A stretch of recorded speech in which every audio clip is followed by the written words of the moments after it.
What's going on, everybody? UltimatDjz here with another teaching trick video for you. ArcFall is upon us. Deep Space Nine Part 3 is here, and we are keeping our fingers crossed for a stronger, more successful launch of this arc. The Defiant is here! The Defiant is here!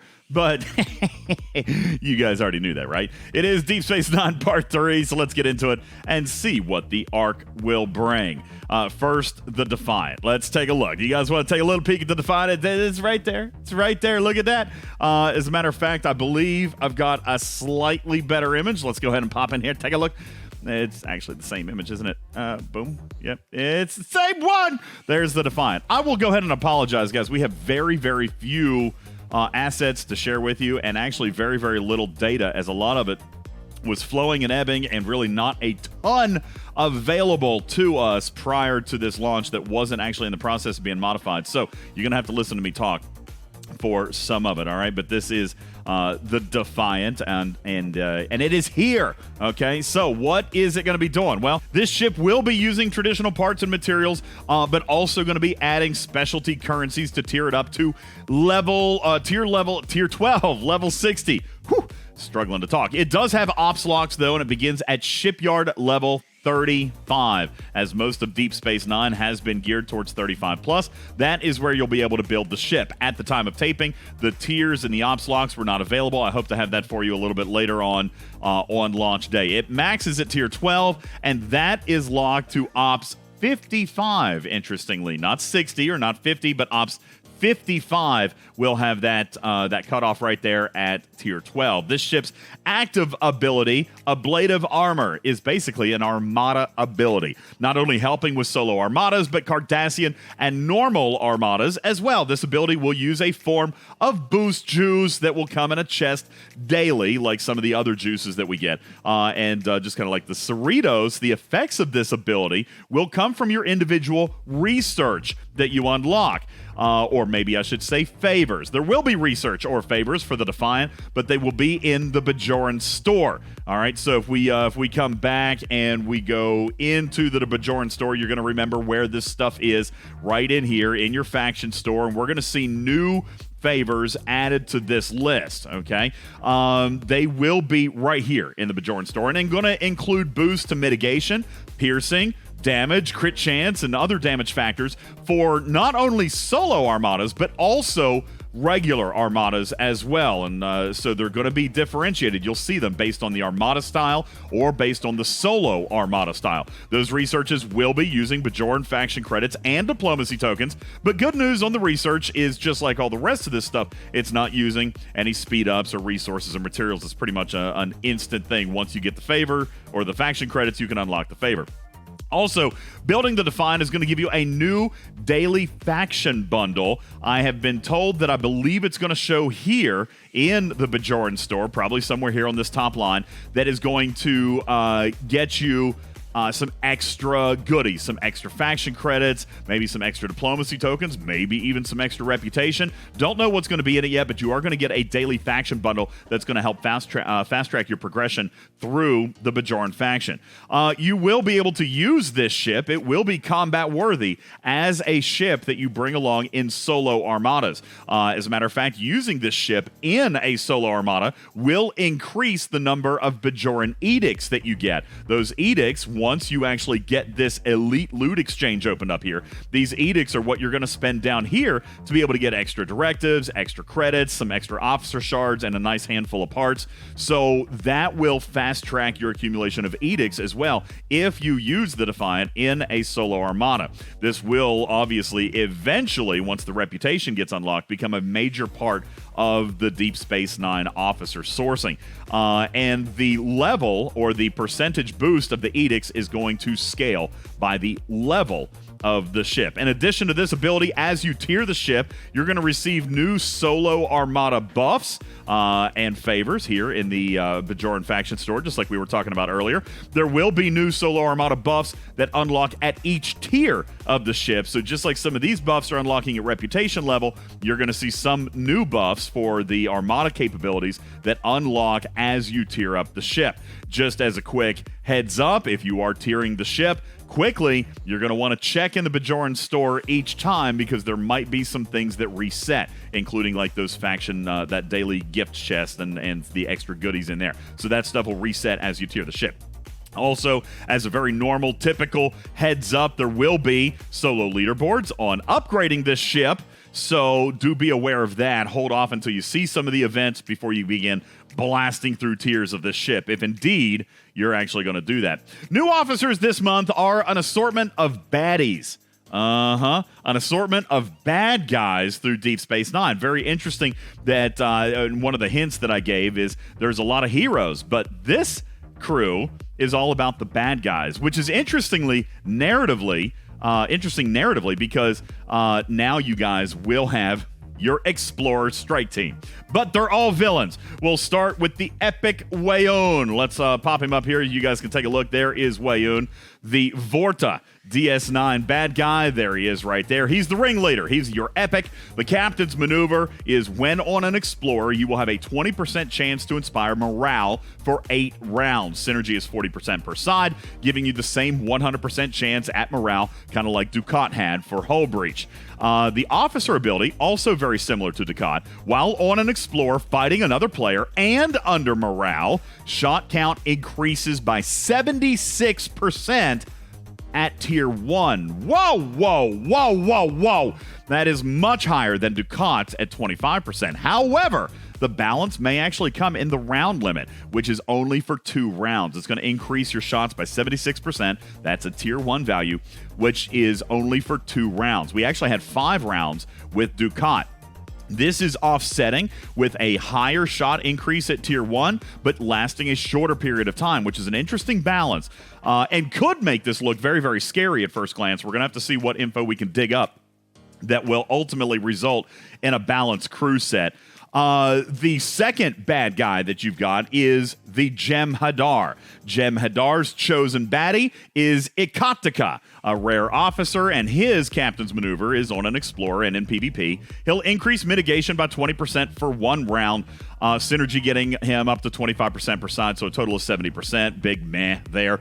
Officer ability, though, that's where the beef is. On an Explorer and in PvP with morale, he increases weapons damage by 53% at tier 1 for 3 rounds. That scales up to 80% at tier 5, and this would appear to stack, as it does say, each round, but the max benefit would, at tier 1, for example, be 159% because it's only going to last 3 rounds before those earlier procs start to fall off. But, again, if you're in PvP and you have morale, it seems like it should proc every round. So after 3 rounds, you're going to be dealing with a 159% weapons damage boost for the rest of battle. Maybe that's not so hot, but I guess nickels and dimes when it comes to damage, right? The Jem'Hadar maybe bringing the weak sauce, at least maybe at tier 1, but 159% damage boost that will get bigger, 80% at tier 5, which means it would be a 240% damage boost after round 3 once this officer is maxed. That could end up being bigger than what we're realizing right now. We'll have to see as people get this officer maxed up. Probably benefits larger ships much more than the smaller ones, I'd say, based on the base weapons damage of the ship that you're using. So let's see what Evildoer, the Breen, are giving us. The Breen are giving us Pawn right here. Pawn. He is a rare whose captain's maneuver is on an Explorer and defending against another player. He's actually got a 10% chance to delay enemy weapon fire for 3 rounds. Synergy 15% per side, giving him a 40% chance at no weapon fire for 3 rounds. Now, that's a huge ability, but very, very, very RNG dependent. Makes me kind of think back to Office Mud with his officer ability making such a huge difference in round 1, but his percentage proc rate was actually pretty low. If you got that to hit back in the day, especially with Harrison, that was pretty big, but if he didn't proc, you got nothing out of it. So very interesting captain's maneuver, high risk, high reward here with Pawn. The officer ability is on an Explorer in PvP and with morale. He will decrease enemy crit chance by 52% at tier 1. And this scales to 78% crit chance reduction by tier 5. This will last for 3 rounds. Again, we'll be stacking. So this is a huge ability, basically negating crit chance in many cases by up to 156% after round 3, which is pretty much no crits for your enemy after the first 3 rounds, unless they're using Interceptor Strike Team, and they've got Garrick, who will overcome this ability, but not until round 5. If you can last that long. This is a very interesting combination, a very interesting blend with the other strike teams. So very, very interesting there. Reducing crit chance, but it is static, and Garrick does not cap. He can keep going and going and going. So we will see this, a very interesting blend. Will you be able to finish the fight within the first couple of rounds, or will you go a little bit longer? This definitely does appear to have some very interesting balance concerns and or possibilities with some of the other strike teams. Obviously, some of these sound pretty nasty. We're going to have to see how they stack up, really, against the others with some testing. Based on first glance, I do kind of think this might literally destroy Ducat and the Interceptor Strike Team. But I could be wrong. If you can destroy the ship inside of 5 rounds, but like I said, Garrick will get you your crits back after 5 rounds. Damar was already worthless and is now doubly so. Other than just for synergy, it's kind of a wasted card there inside the first round. And again, I see no obvious counters to Battleship Strike Team other than just big shots and no crits. So we're going to have to see how it plays out.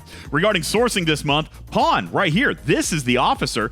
The Breen will be your completely free-to-play unlock. As a matter of fact, we do have a little bit of information here that we can share. This is a little bit early for your event calendar, but I do have very quick here. I've got a list of events for you. You want to see this? Let me see. Oops, listen to it. Listen to it. I've got something here for you. Just bear with me. I wasn't supposed to tell you about it, but I'm going to because I'm a bad kitty. All right. As a matter of fact, right here, I've got the list of events right here. You guys take a look at this. Here are the events commanders will have to complete in order to unlock Pawn, which is basically completely free to play this month. All right. To unlock Pawn, assuming you also complete the free battle pass, here's the list of events. You're going to have ones on the first 3 days, then 6, day 9, day 13, 15, 16, 17. This is it right here. Take the screenshot. It hurts my neck. All right, there's the list of events that you will have to complete if you want to unlock Pawn. There you go. Okay, so Pawn is your completely free to play unlock rare this month. As far as the other two, Ikatika, partially sourced through some of the events in Battle Pass, the rest probably in packs if you want that. And Wayun, the Epic, no solo leaderboards this month. But in a hint that I provided, you can still spend some materials. Well, you can. There will be 3 solo milestone events this month. More information will come in our event guide video. But 3 solo milestones this month that will give you a recruiting currency, kind of like the Legates Decrees from last month. There will be packs available, also just like there was for Ducat, so you will be able to buy them straight out. But you will also be able to earn shards or potentially win the lottery with a full pull. These solo milestones will give you pulls from the recruit chest, will be set up just like Ducat was. A lottery chance at a full pull and some other officer shards in there. This will also grant you a secondary currency, kind of like the Drachna that we had last month that will accumulate. And when you get to a certain amount, you'll get an additional 100 shards. This is kind of a hybrid from last month's cash-only version and still trying to keep solo leaderboards out of the picture. I'm told the materials solo milestones will be heroic. Not designed to be easy, certainly not necessarily designed to be completely free to play, but for players who do have materials stocked up, you will have an opportunity to dump those, as one of these heroic solo milestones will give you as many pulls in the recruit chest as a $100 pack. So if you were thinking about how it translated last month, $600 to guarantee tier 2 of the officer essentially, this month you could get up to $300 of those packs taken care of by the solo milestone material sinks. So it's not intended to be super completely easy. Be prepared for very heroic milestones, but it does give players who save and who may have had a chance in the solo leaderboards an opportunity to get at least some shards from the recruit chest and a chance at a full pull. It is better than last month. I still lack total satisfaction on this, because using the solo milestone, there is still no complete and total sourcing method that will completely offer an unlock outside of the lottery or spending money. So this month, the difference is we can get progress, but still no true path to an unlock unless, you know, you are blessed by the RNG gods. Let's move on to some other items that are coming out this month, including a new prime that actually does not actually make me want to puke, at least not if you're not a G5 player. Let's hop back in over here, and you guys may recognize this little thing right here. This is the Swarm Biotic Refinery. It will be modified this month by a new prime that will unlock at Ops 17 and will quintuple the payouts from the Swarm Refinery. This is actually pretty substantial for Ops 35 plus. Now, not necessarily down with the original Franklin, but once you start playing with the biotics, we're talking about a pretty decent amount of resources here. For me, at Ops 49, for example, the amount of dill, 100 million dill, I'm going to earn more than that. I'm going to do better than that with this new prime. It's going to multiply by 5x, which is going to give me 500 million dilithium in a day.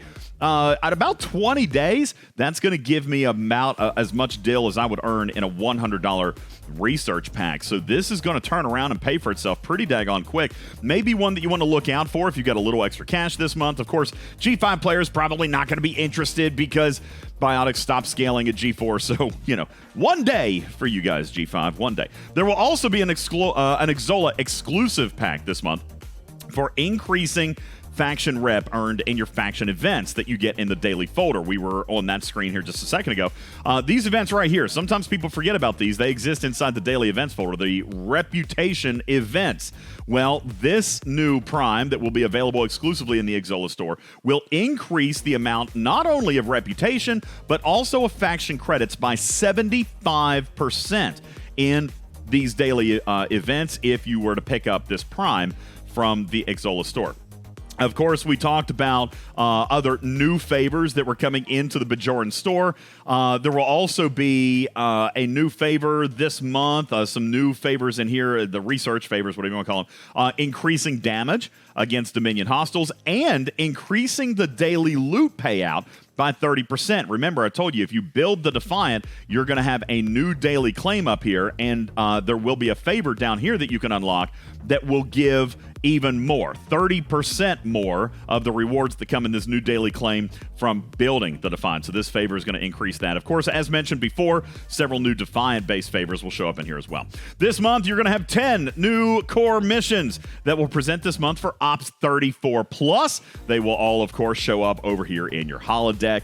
That will be Ops 34 plus, 10 core missions, 15 side missions for Ops 35 plus, 6 new side missions related specifically to the Defiant at Ops 35 plus, and 3 new planet missions in the Bajoran system. So you might not see those here in the holodeck, but new planet missions going to be added to the Bajoran systems, plus a couple of new additions this month to some of the repeats here in the holodeck, including a new TNG Part 4 is going to be added. So we're going to have to go back and see what was sourced in there and get that sheet updated from the other content creator who was doing that. I think Black Half Dan was doing that, and definitely going to want to get him updated on what is coming in the TNG Part 4. So excited about that. Tickets this month will appear again, but be limited to 3 runs, again, like last month. But the calendar does look a lot better. We'll tell you a little bit more about that in the event guide video that comes later on, probably tomorrow or the next day once we've had a chance to go through everything. All in all, the event calendar actually does look much, much better last month.